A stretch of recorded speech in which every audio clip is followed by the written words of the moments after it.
Live from Fargo and serving you on TV, online, and on the go. This is Valley News Live at 10.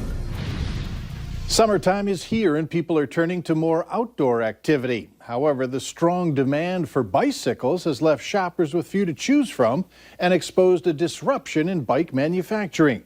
Valley News Team's Alexandra Kay explains what's causing the shortage. For Madison Lalonde, biking is a great way to stay active. It feels good to just get out and get moving, especially when the weather is nice. She says she's traveled a few hundred miles and she'll be stuck with this one for some time. I've been trying to get a new bike and I know that there's none at Shields or anywhere in town. The same empty shelves that were once the toilet paper aisle are now the bike aisle. As the new hot commodity, they're being bought up with little or no restocking. We have sold hundreds and hundreds more bikes than what we typically would by this time of year. Tom Smith is one of the owners of the Great Northern Bicycle Company. He explained that they have seen an uptick in customers this summer as many people are taking to biking as a socially distanced outdoor activity. However, many bike manufacturing companies are located in Asia. Early in the year, many of their orders were filled late because those warehouses were facing challenges amid the COVID-19 pandemic. Many orders, Smith says, never came. The demand domestically really spiked. The supply chain was interrupted. It was those two factors that really made it a challenge to try to keep the bikes in stock. With few options, the Great Northern Bicycle Company is taking names for a pre-sale list. Smith says the bikes will roll back into stores eventually. The companies have been responding to the supply chain disruptions and the increased demand, and it just takes a little bit of a while for them to swallow that problem and to get bikes back into the pipeline. In Fargo, Alexandra Kay, Valley News Live. And for those of you who do have a bicycle, beware. Fargo police say they've seen an uptick in bike theft. A few local incidents have led to various people calling into question the impact that social media is having. Weeks ago, a West Fargo police officer was harassed online after a video went viral of a man being arrested. The video only captured a small snippet of the arrest, but someone shared the officer's personal information online. Organizers of the recent Fargo marches have also been the target of internet harassment. You can't harass anybody, whether it's a police officer or a citizen. You can't just randomly start harassing somebody. That's a crime. And to see and read those comments were just, I was in tears. I was in tears.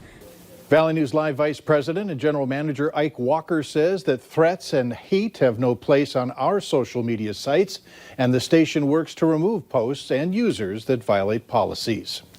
The Attorney General's office in North Dakota says that more than 100 state residents have had their identities stolen from people who are using them to file fraudulent unemployment claims. It's happening to people who have been working throughout the coronavirus pandemic, while someone finds their name through a data breach and uses it to collect benefits. The state of North Dakota is reporting 29 new positive COVID-19 cases for today, 10 are out of Cass County. Over 4,000 tests were conducted. Nearly 1,500 of those were unique individuals, and the state just crossed 100,000 people having been tested. And there are 253 active cases in the state. The death toll linked to the virus remains at 78. Minnesota is reporting 498 new COVID-19 positive cases and 5 new deaths. The death toll in the state now stands at 1,411. There are 3,197 active cases in the state. Hospitalizations have remained about the same over the last 10 days, but are still down from the peak at the end of May.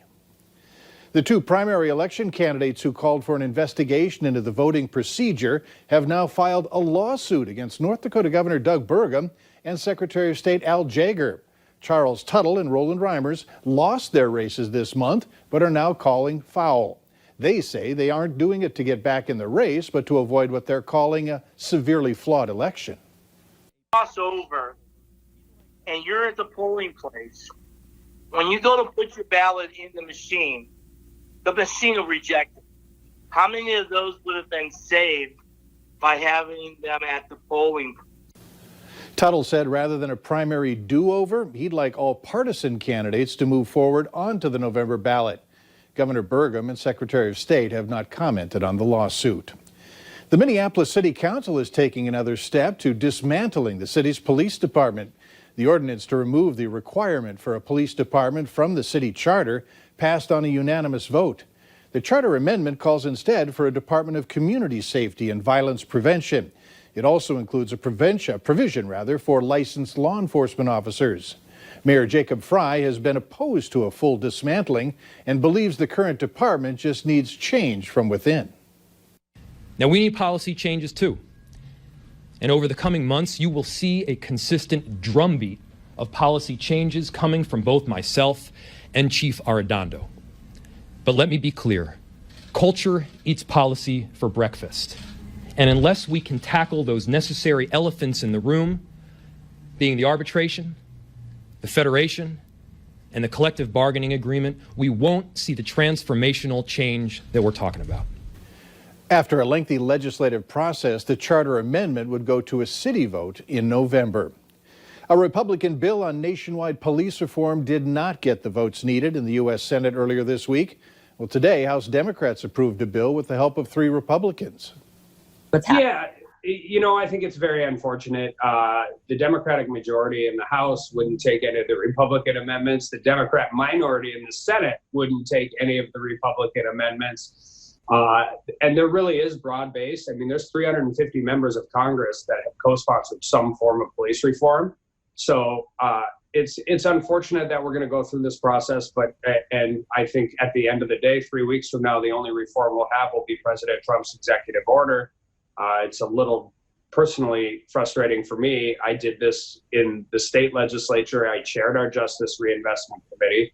Prior to that, I was a criminal defense attorney for 10 years. So there really is places where we can work on this.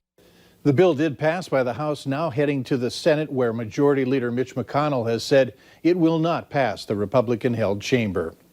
West Fargo's search for a new police chief is now down to 2 candidates, and one of the 2 is interim chief Jerry Boyer. Boyer has 20 years in law enforcement and served at the West Fargo PD for 15 years.